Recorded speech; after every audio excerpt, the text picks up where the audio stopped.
This is Jay Sifford and welcome to Roadwood. There will be no sip and stroll today, at least for a while, because it's raining and it's a glorious rain.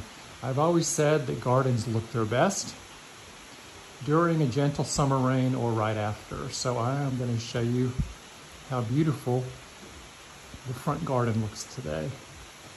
It's about 11 o'clock a.m.